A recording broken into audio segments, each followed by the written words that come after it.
Ashhadu an la ilaha illallah wahdahu la sharika lahu wa ashhadu anna Muhammadan abduhu wa rasuluh.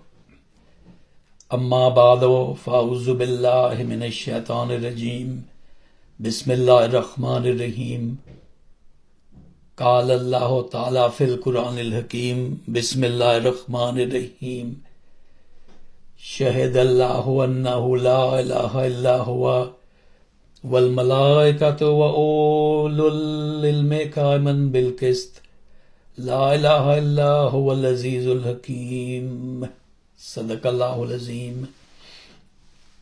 قال الله تعالى في القرآن الحكيم وَيَذَرَ الَّذِينَ أُوتُوا الْعِلْمَ الَّذِي أُنزِلَ إِلَيْكَ مِنْ رَبِّكَ هُوَ الْحَقُّ وَيَهْدِي إِلَى صِرَاطِ الْعَزِيزِ الْحَمِيدِ صدق الله العظيم. قُلْ آمِنُوا بِهِ أَوْ لَا تُؤْمِنُوا إِنَّ الَّذِينَ أُوتُوا الْعِلْمَ مِنْ قَبْلِهِ إِذَا يُتْلَى عَلَيْهِمْ يَخِرُّونَ لِلْأَذْقَانِ سُجَّدًا وَيَقُولُونَ سُبْحَانَ رَبِّنَا إِنْ كَانَ وَعْدُ رَبِّنَا لَمَفْعُولًا صدق الله العظيم. I will give the translations of these verses as I go along to cover them during the khutbah. I'm continuing with the topic of the importance of knowledge as stressed by the Holy Quran, and this time I will look at more towards knowledge of religion, whereas previously I dealt with what the Quran says about knowledge of the world around us. The first verse which I recited translates as follows: Allah bears witness that there is no God but He, and so do the angels and those possessed of knowledge, maintaining justice. There is no God but He, the Mighty, the Wise. Chapter 3, Surah Āli Imrān, verse 18. And this verse says that about the basic doctrine of Islam, that there is no God but Allah. It says that Allah Himself is a witness to this. The angels are a witness to this. And what it calls those who possess knowledge, maintaining justice, are witnesses to it. Allah bears witness to it. What that means is that the world created by Allah shows that it has one and only one Creator. Angels bear witness to it because they bring revelation from God to His prophets and even to other righteous persons with the message that there is only one God to be worshipped. And thirdly, it says that those who acquire knowledge, whoever they might be, but providing they are just and fair-minded, they will also attest that there is only one God. In particular, if they have knowledge of previous scriptures before the Quran, then they will realize through their knowledge, if they are fair-minded and if they leave aside any prejudice, then they will realize that their scriptures also teach the same oneness of God as does the Holy Quran.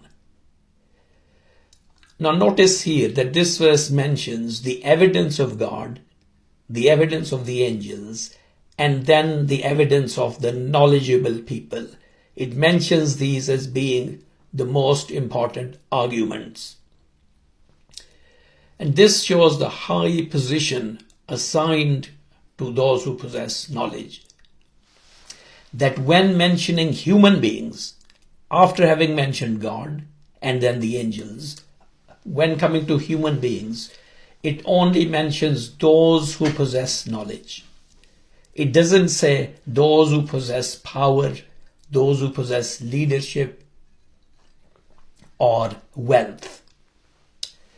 The people whose evidence should be given the highest importance, who should be taken most seriously, are those who possess knowledge and are unbiased. Now the second verse which I recited translates as follows: "And those who have been given knowledge see that what is revealed to you from your Lord," you is the Holy Prophet, "what is revealed to you from your Lord is the truth, and it guides into the path of the mighty, the praised." That is to say, Allah. And this is chapter 34, Al-Saba, verse 6. And it says that those who have knowledge, in fact it says those who have been given knowledge, meaning that they have been blessed with it as a result of their efforts, they can see the truth of the Quran, the truth which guides people to God.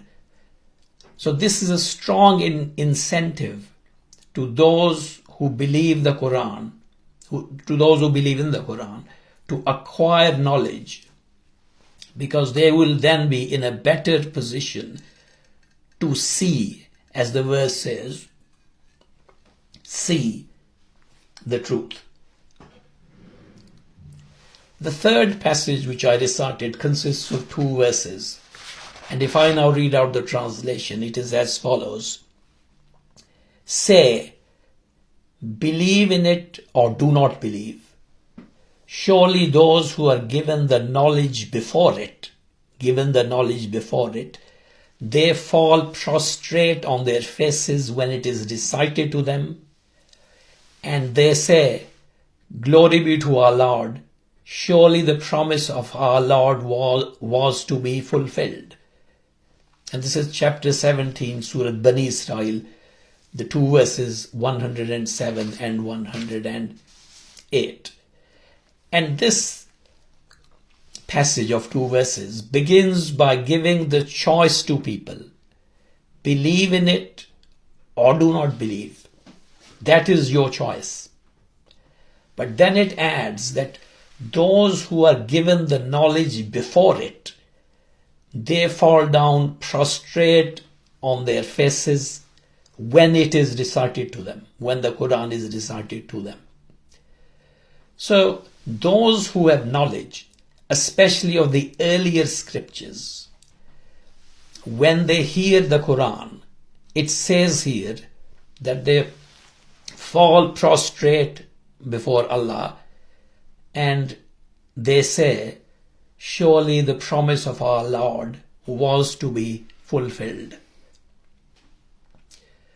This is usually taken to mean that before the coming of the Holy Prophet, the learned ones among the followers of the Bible were already aware of prophecies in the Bible of the coming of a great prophet. So when they heard the revelation of the Quran, they recognized that the promised prophet had come, bringing this book. But it can be more general than just people who knew about the prophecies. Those who were knowledgeable about the previous scriptures knew what would be the qualities of a true revelation, and they knew what they needed from a religion to satisfy their minds and hearts. And so when they heard the Quran, it struck such a chord with them, it struck such a chord with their knowledge, that they submitted to it. As it says, they fall down prostrate. It is also significant that these 2 verses occur at the end of the chapter entitled Bani Isrā'īl, or the Israelites. The suggestion is clear that the knowledgeable among the Jews would fall down prostrate before the Quran. And this happened in history before, and it can happen again, impossible as it may seem at present to human eyes. Now, I want to add that knowledgeable Jews are mentioned in other places in the Holy Quran as well, not only here, and they are categorized along with Muslim believers.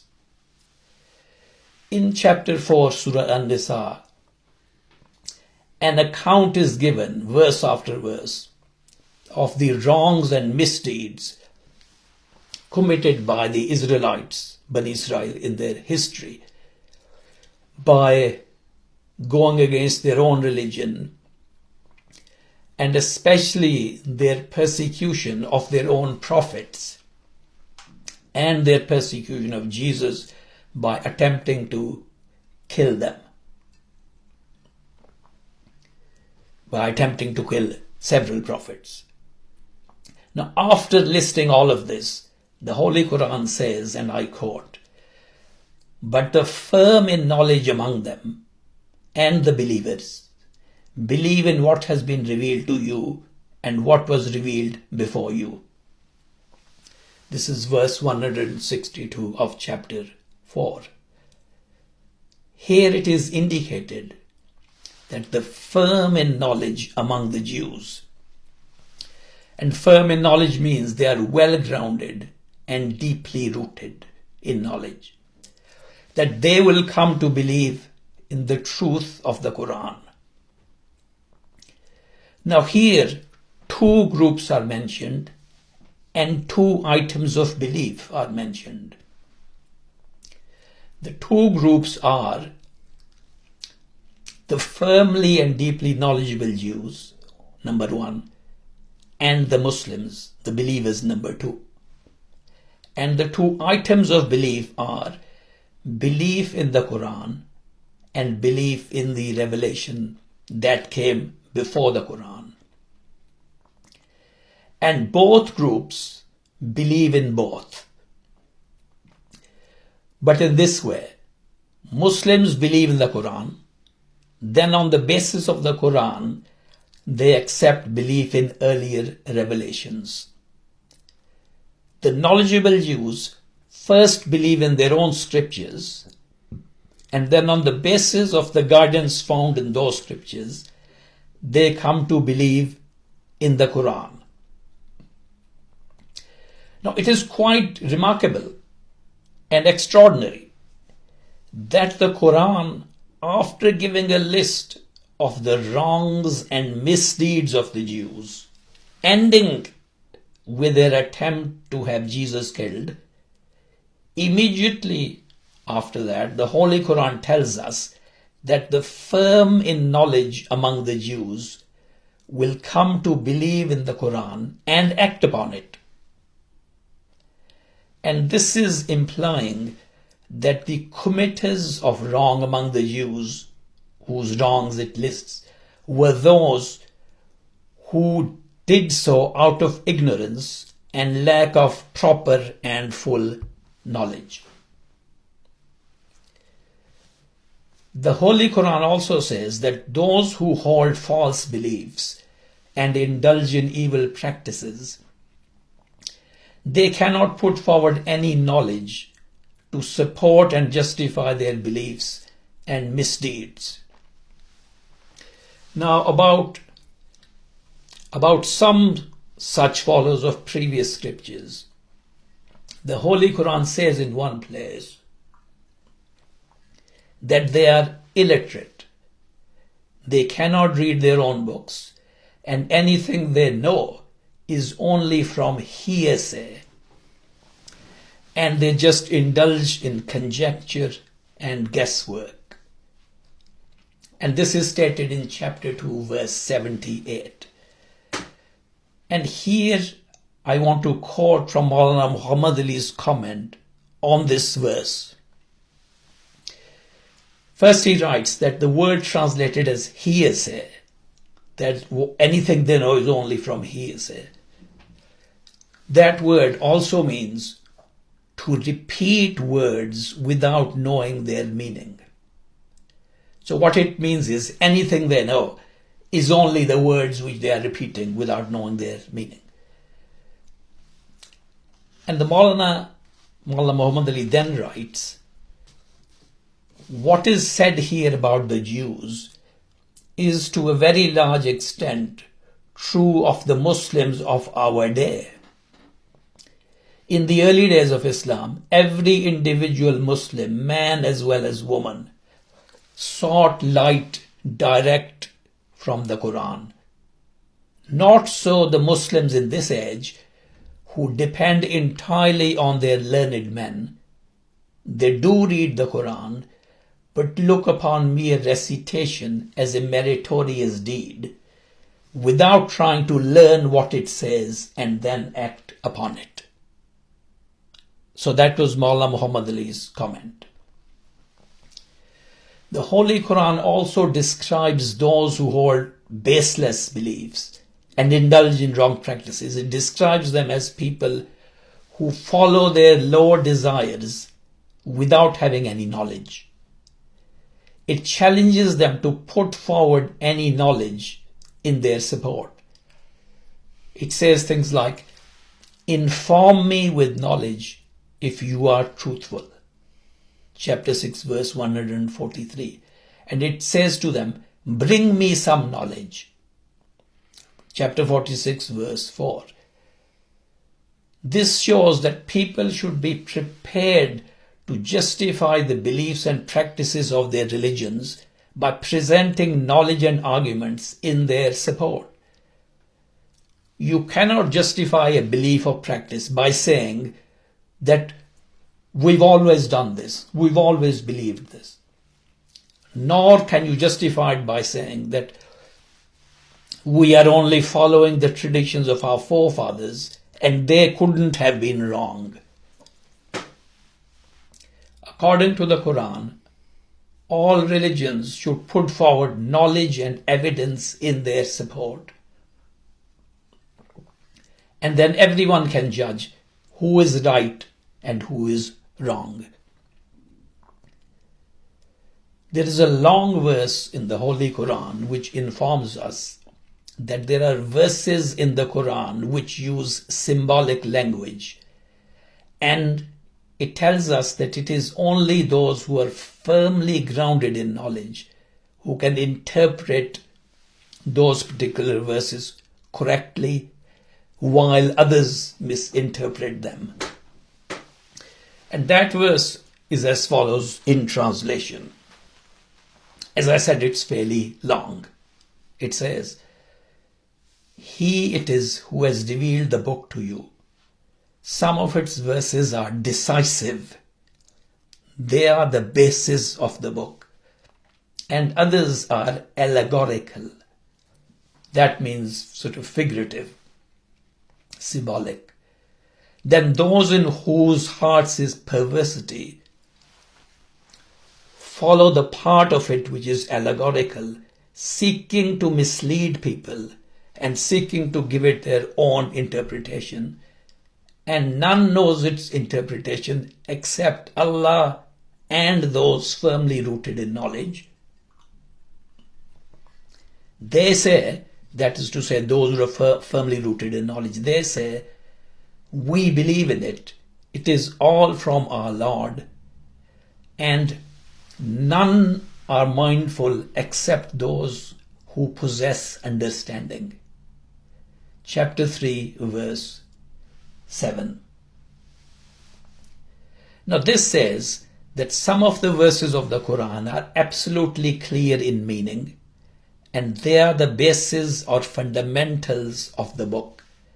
They must be accepted and followed exactly as they are. Others are allegorical. What that means is they use certain words not literally but symbolically, or what are called figures of speech.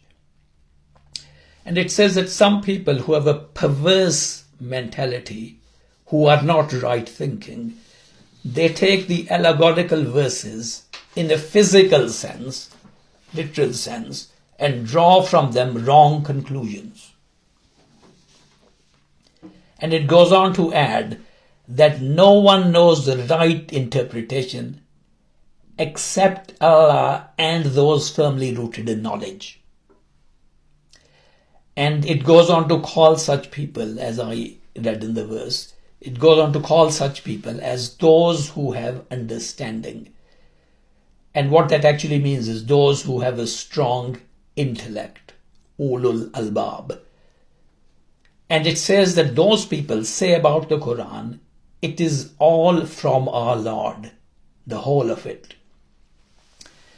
And to illustrate the meaning, I'll just give one example. The Quran mentions that a certain prophet, it doesn't matter who it is, but mentions that a certain prophet brought the dead to life and he made the blind to see. He gave them sight. And most people think it means that he performed the miracle of raising actually dead people to life. Now, in this example, what this verse, the long verse which I read, what it means is that knowledgeable people will say, but the Quran also says, apart from saying that a certain prophet raised dead to life, it also says that a dead person who is raised to life by Allah is given a light with which he walks among people, whereas that person in his previous condition was in darkness, unable to get out of it. And that is chapter 6, verse 122. So the knowledgeable people will say that this shows that the people whom any prophet raised from the dead were not physically dead, but were in darkness and were given a light by that prophet. So these knowledgeable people say, it is all from our Lord.